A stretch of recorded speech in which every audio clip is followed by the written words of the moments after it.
বরাবরই আমি আমার প্রত্যেকটি ভিডিওতে বলি যে লড়াইটা বেসিক্যালি ইসরায়েল এবং ইরানের মধ্যে না, ইরান এবং আমেরিকার মধ্যে।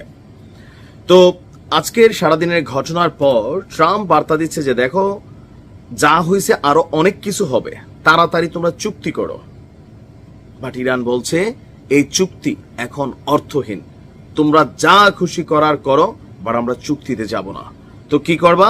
বলতেছে এবার তোমাদের বিরুদ্ধে আমাদের অভিযান শুরু হবে।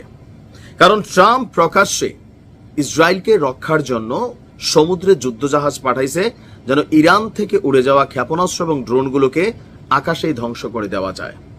এর পাশাপাশি ইসরায়েলের সুরক্ষার জন্য অত্যাধুনিক প্রযুক্তির আয়রন ডোম এই মুহূর্তে ইসরায়েলের পথে যাচ্ছে, আমেরিকার তৈরি।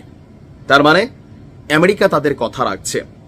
পাশাপাশি মধ্যপ্রাচ্যের ঘাঁটিগুলোতে ইসরায়েল যে বিমান উড়ে গেল, সেখানেও আমেরিকার যে এয়ারবেসগুলো ছিল সেই বেসগুলোকে ব্যবহার করেছে ইসরায়েল, এমন অভিযোগ কিন্তু আপনার ইসরায়েলের বিরুদ্ধে আছে। তো এই যখন অবস্থা, টোটাল ঘটনাটার মাস্টারমাইন্ড যে আমেরিকা, তাদের কি ইরান ছেড়ে দিবে? না।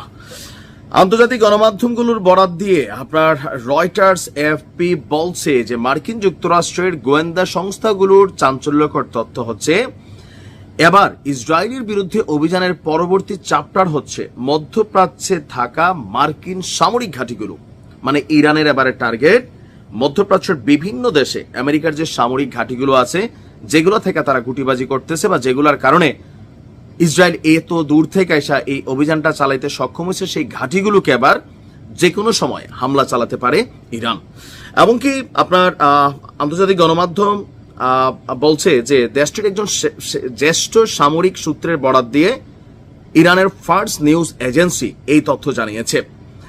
বলা হচ্ছে যে ইসলি আগ্রাসনের মাধ্যমে যে যুদ্ধ শুরু করেছে তা আগামী দিনে এই শাসন ব্যবস্থার দখলকৃত সমস্ত অঞ্চল এবং এই অঞ্চলে আমেরিকান ঘাঁটিতে ছড়িয়ে পড়বে।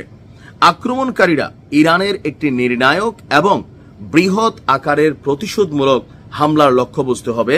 মানে আক্রমণকারী বলতে বোঝানো হচ্ছে ইসরায়েলের সহযোগী হিসাবে আমেরিকা যে ভূমিকাটা রাখছে, সুতরাং তারাও আক্রমণকারী। ইরানের জ্যেষ্ঠ সামরিক সূত্র আরো বলছে গত রাতের কাজের মাধ্যমে এই সংঘাত শেষ হবে না, ইরান হামলা চালিয়ে যাবে। আর এই কর্মকাণ্ড আক্রমণকারীদের জন্য খুবই বেদনাদায়ক হবে এবং তাদের কৃত কর্মের জন্য অনুতপ্ত হবে। অপরদিকে রাশিয়ার বার্তা সংস্থা তাস বলছে যুক্তরাষ্ট্র সারা বিশ্বে 1000 সামরিক ঘাঁটির নেটওয়ার্ক তৈরি করেছে, জানিয়ে তারা গর্ব করে। 80টিরও বেশি দেশে কমপক্ষে 1,70,000 সেনা রয়েছে আমেরিকার। এর মধ্যে মধ্যপ্রাচ্যেই মার্কিন সামরিক ঘাঁটি এবং স্থাপনাগুলো মূলত ইরানের সীমান্তবর্তী বা ইরানের মিসাইলের আওতাভুক্ত যে রাষ্ট্রগুলো বাহরাইন, জর্ডান, ইরাক, কাতার, কুয়েত, সংযুক্ত আরব আমিরাত, ওমান, সৌদি আরব এবং সিরিয়ায় অবস্থিত। মোটামুটি যে কয়েকটা আরব দেশের নাম আমি জানি, সবগুলোর মধ্যেই আমেরিকার এই ঘাঁটি আছে। ইরানের পারমাণবিক কর্মসূচির বিরুদ্ধে ইসরায়েলি আক্রমণের পর প্রতিক্রিয়া হিসাবে এবার ইরানের পরবর্তী লক্ষ্যবস্তু হতে যাচ্ছে এই অঞ্চলে থাকা যে কোনো মার্কিন সামরিক ঘাঁটি। আর দেশটির সর্বোচ্চ নেতা তিনি বলছেন যে ইসলির নেতৃত্বে ইরানের বিরুদ্ধে যে যুদ্ধ শুরু করেছে আমেরিকা, তাই ইরান তাদের কোনো ঘাঁটিকে অক্ষত থাকতে দেবে না এবং সর্বশক্তি প্রয়োগ করবে। বাট এটাতে হিতে বিপরীত হওয়ারও সম্ভাবনা আছে। যে আমেরিকা যুদ্ধরাতে নিজেরাই, যেমন ধরেন যে ইয়েমেনের উপর যেই অভিযান চালায় এরা নিজেদের যুদ্ধ বিমান দিয়ে, কোনো কারণ আছে? ইসরায়েলের ইস্যুতে তারা কিন্তু কানেক্ট হয়ে গেছে, বলতেছে আমাদের দ্বিপক্ষীয় চুক্তি আছে। তো এই ক্ষেত্রে ইরানকে একটু মাথা ঠান্ডা রেখে কাজ করতে হবে।